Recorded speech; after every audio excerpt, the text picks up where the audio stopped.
Yo, what's going on, everyone? We are back with another reaction video. Today, we will be checking out the British tribute to 9/11. Thank you so much for all the recommendations. Please like, comment, subscribe, turn all post notifications on.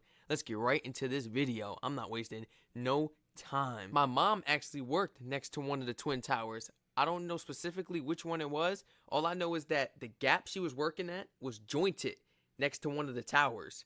But they were able to get out of there as safely as possible, as fast as possible too, because they were beneath, like on a basement level. But it was jointed. I don't know if it was jointed or it was like, or if it was within the building, like on a basement level. But I remember her telling me they was like, I don't know, it might have been within the building because she said basement level. How could something be in the basement of a building if it's jointed next door? Otherwise, it's its own building. So I think she was at the basement part of the tower. Yeah, she was at the basement part. See, that makes it even crazier that I'm just now realizing this. And the fact that they was able to get out of there is actually amazing because that power cut out, man. I could imagine you're stranded. You need an elevator to get out of there. If that power goes out, boy, you're stuck beneath. At least they're safe beneath, but there's no lights. Stuff might start falling. It was a unique gesture. In a show of support, the Queen broke with tradition. Changing of the guard was altered for the first time.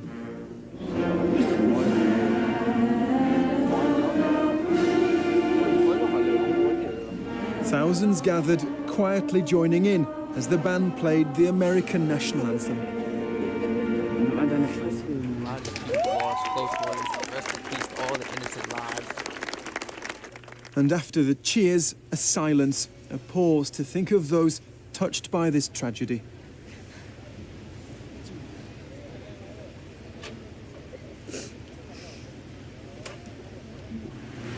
As what has happened sinks in, here in Britain, emotion and despair are increasingly on display. Thousands of people in this country have been caught up in this tragedy. In terms of victims, this is the worst terrorist atrocity to hit Britain. And throughout today, here in the grounds of the American Embassy, people have been arriving to pay their respects. And the fact that they're showing so much, what's the word, man? Compassion towards this is amazing because it didn't even happen in England. This did not happen in England. So for these people to still be shedding tears for the lost lives, that's respectable, man.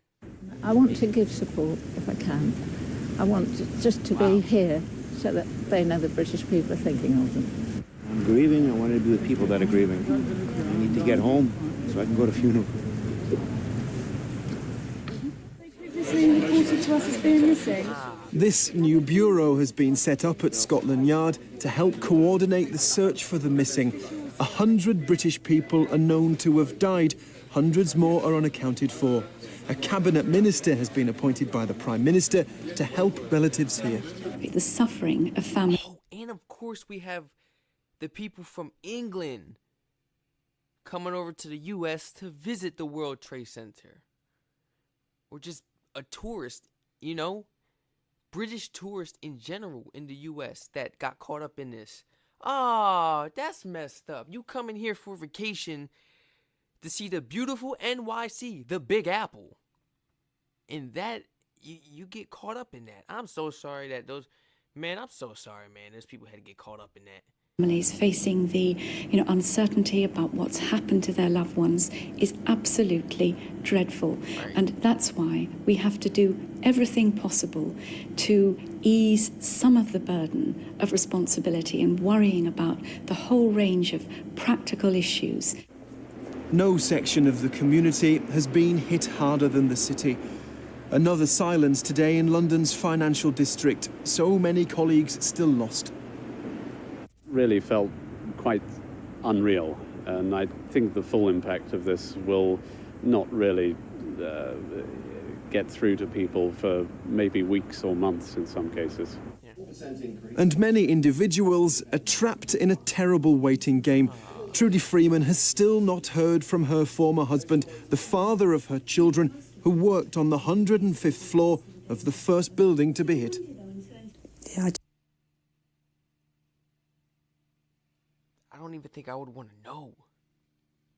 No, I would. I wouldn't, but I would. I would want to know if my loved one is at peace, but at the same time, like, or if they're still alive, or are they still lost? I don't know what I would actually want to know in this situation. Judging by her eyes, she's stuck in like a starstruck. She's stuck. Yeah. She's traumatized, and I could tell that she's accepted it and she is living with it. Read the eyes. She is traumatized. I don't even know what I would want. Like, I just feel that I'm not doing too much, although, I'm searching on the internet. I can't physically go around and look at the hospitals and try and find him, especially if he has no idea on him or he's unconscious somewhere. So right. I just really want to get out there and just physically search for him. The attack was on another country thousands of miles away, but it is having a terrible effect on so many people, so many lives here in Britain. Richard Bilton, BBC News. Oh, man. Rest in peace, man, to all those lost lives. We're going to be checking out a second video. Of the nearly 3,000 people who lost their lives on September 11, 67 were British victims. A memorial service was held at London's Olympic Park, while the Queen paid tribute in a message sent to US President Joe Biden. 20 years on from our greatest ally's greatest tragedy, this was a very British way to mark the anniversary of 9/11. The sound of the Star-Spangled Banner at Windsor Castle, part of a special changing of the guard ceremony. It accompanied a message from the Queen to Joe Biden, celebrating the strength of those who responded to the call of duty and those who stayed to rebuild. Very creative. I like that. My visit to the site of the World Trade Center in 2010 is held fast in my memory. It reminds me that as we honor those from many nations, faiths, and backgrounds who lost their lives, we also pay tribute to the resilience and determination of the communities who joined together to rebuild. Yes. It's almost hard to find words to reflect upon what that means to us and the importance of the US, UK, United States, United Kingdom, united together as friends and as allies. And for that, we are immensely grateful. At the Olympic Park, a charred chunk of metal taken from Ground Zero was a backdrop for an afternoon of remembrance. There were 67 British victims that day, including John Egan's father Michael and Aunt Christine. At that moment, I saw the planes hitting the towers crumbling, replay, and quickly realize that my life and the world was going to be changed forever. They watched as the Prime Minister said, the spectre of terrorism has only served to strengthen transatlantic ties.